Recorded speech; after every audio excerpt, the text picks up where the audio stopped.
25 मुहर्रम को यहाँ शुमाली कश्मीर में सबसे बड़ा इज्तिमा जो है 70 साल से मिरगोंड पट्टन में होता है।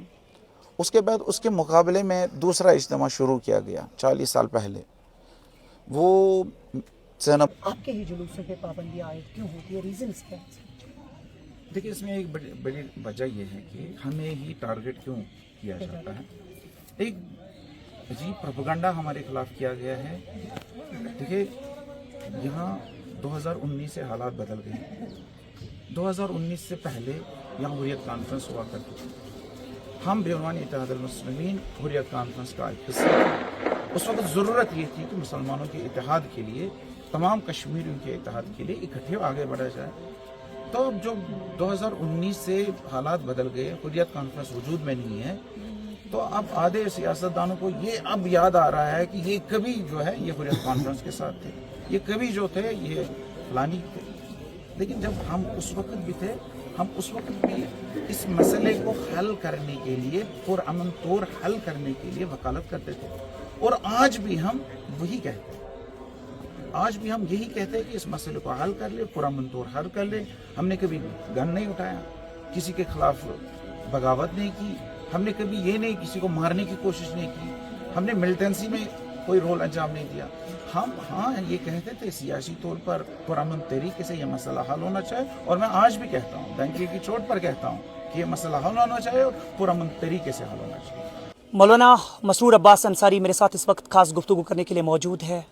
हालांकि आप सब लोगों को ये चीज़ मालूम होगी कि किस तरह से वादी कश्मीर में इस साल आज़ादारी हुई और कैसे चीज़ें सामने आए। सब लोगों को ये चीज़ मालूम होगी। चाहे इसके वालिद की बात हम करेंगे तो किस तरह से उन्होंने रोल प्ले किया जम्मू कश्मीर में आज़ादारी को लेकर, उन सारी चीज़ों से आप वाकिफ़ है। लेकिन प्रेजेंट सिचुएशन की अगर हम बात करेंगे तो किस तरह से वादी कश्मीर में मुहर्रमुल हराम के चलते चलते जलसो जुलूस निकलते हैं, लेकिन कुछ जगहों पे पाबंदी आयद होती है, कुछ जगहों पे लोग अच्छी तरह से आज़ादारी कर पा रहे हैं। लेकिन सवाल उठ रहे हैं, लेकिन जो आज़ादारानी हुसैन है वो चाहते हैं कि हम सही तरीके से आज़ादारी करें, लेकिन उन पे पाबंदी जो है वो आयद की जाती है। मौलाना मसरूर अब्बास अंसारी हमारे साथ खास गुफ्तगू करने के लिए मौजूद है, इनसे गुफ्तगू करते हैं। मौलाना साहब, आपसे जानना चाहेंगे, जिस तरह से हम देखते आए हैं कि आपने सही तरीके से वादी कश्मीर में वो रोल प्ले किया है जिसको लेकर आज भी लोग कहते हैं कि अगर आज़ादारी वादी कश्मीर में बरकरार है, कायम है, आपके वालिद ने उसमें अहम रोल अदा किया है, लेकिन अभी भी कुछ जगहों पे आज़ादारों पे पाबंदी आयद है, क्या कुछ कहेंगे? बिस्मिल्लाहिर्रहमानिर्रहीम।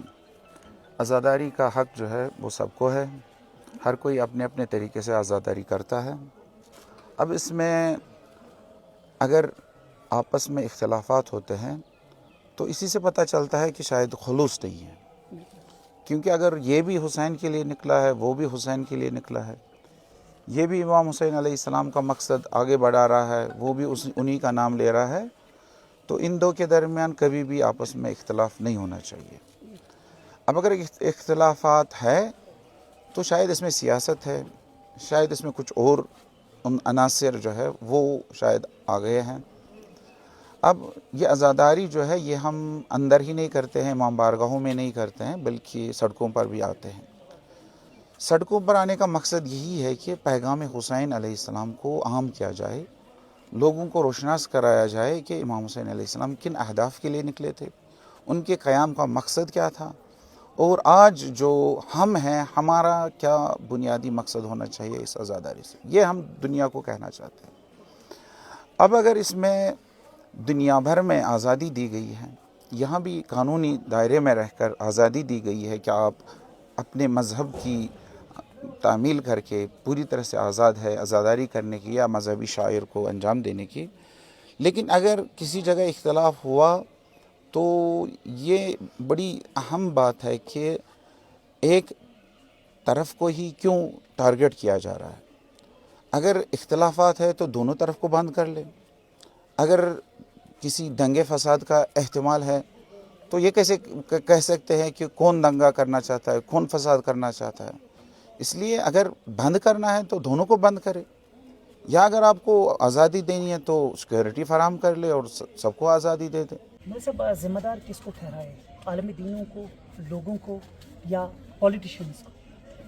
देखिए, आलमी दीन, लोग, पॉलिटिशियंस, ये सब के सब जिम्मेदार हैं। میں نہیں کہتا کہ لوگ ذمہ دار ہیں. لوگوں کو جب اوپر سے کہا جا رہا ہے, ممبروں سے کہا جا رہا ہے, پریس کانفرنسوں میں اور بیانیوں میں جب دھمکیاں دی جا رہی ہیں, جلانے کی دھمکی دی جا رہی ہے, فساد اٹھانے کی دھمکی دی جا رہی ہے, یہ کہا جا رہا ہے کہ کچھ لوگ 2-3 گھر ہیں ہم ان کو ختم کر سکتے ہیں, تو لوگوں میں حوصلہ بڑھتا ہے, وہ ان کو شاہ ملتی ہے کہ وہ اس طرح سے اختلافات کی فضا کو برقرار رکھیں.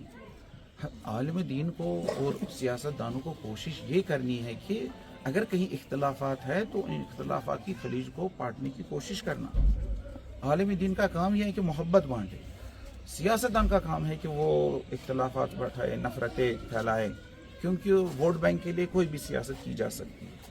لیکن جو عالم دین ہے ان کے لیے یہ سب سے بڑی چیز ہے کہ وہ لوگوں میں محبتیں بانٹے. اگر لوگوں میں دوریاں ہیں تو ان کو ملا لے اکٹھے. اس لیے سب کی ذمہ داری, اور لوگوں کو سمجھنے کی ضرورت ہے کہ میں بھی امام حسین علیہ السلام کا عزادار ہوں, دوسرا بھی امام حسین علیہ السلام کا عزادار ہے. تو عزاداری میں یہ کیسا اختلاف, امام حسین کے نام پر ایک ایسا اختلاف. امام حسین علیہ السلام تو جوڑنے کا نام ہے. امام حسین علیہ السلام کسی ایک فرد کی میراث نہیں, کسی ایک قوم کی میراث نہیں, کسی ایک مسلک کی میراث نہیں. امام حسین علیہ السلام تو تمام انسانیت کی میراث ہے, وہ تو انسانوں کو جوڑتا ہے. اب اگر جو امام حسین کے نام لیوا ہے, اگر وہی آپس میں اختلافات کریں گے تو پھر ہم کو خود اپنے گریبان میں جا کر دیکھنا ہوگا, شاید ہم نقلی حسین ہیں, ہم اصلی حسین. سب ریسنٹلی وہی ایسے سوال بھی اٹھے آزاداری کے دوران زنجیر زنی کی گئی, اور کچھ جلوسوں میں اس طرح ایلو نہیں کیا گیا, اور کچھ ایسے جلسے جلوس تھے جہاں پہ زنجیر زنی کی گئی. کیا کہیں گے اس بارے میں؟ دیکھیے, زنجیر زنی یہاں مختلف فقہا جن میں شہید آیت اللہ خامنائی, جناب مکارم شیرازی صاحب, جناب نور حمدانی صاحب, آیت اللہ بہجت صاحب, جو بڑے بڑے مہاراجا ہیں, انہوں نے اس کو حرام کرا. اس میں کوئی دو ٹوک فیصلہ ہے. اب سب سے بڑے مہاراجا اور ان کے علاوہ جو تھے وہ آیت اللہ سیستانی صاحب. آیت اللہ سیستانی صاحب نے اس بارے میں توقف کیا, یعنی ان نے کوئی فتویٰ نہیں دیا. جب کوئی مجتہد فتویٰ نہ دے تو ان کے مقلدین پر یہ فریضہ ہے کہ وہ فالعالم کی حکم کو دیکھیں. یعنی اگر ان کا مجتہد آیت اللہ سیستانی صاحب اس بارے میں حکم نہیں دیتا ہے, وہ دیکھیں گے دوسرے نمبر پر کون ہے, اس کا فتویٰ دیں. تو یہاں سب کی تکلیف جو ہے یا آغا سیستانی کی تھی یا آغا خامنائی صاحب کی. تو اس بارے میں اب ہم کسی خاص مسئلے کو اچھالنے کے لیے تقلید عوض کر لیں گے, تقلید چینج کریں گے, دوسرے ایسے فقہا کا نام لیں گے جنہوں نے اس کو جائز قرار دیا ہے, لیکن وہ ان فقہا کو شاید یہاں کوئی تقلید نہیں کرتا ان کی. تو لوگوں میں یہ احساس دلایا کہ آپ کر سکتے ہیں.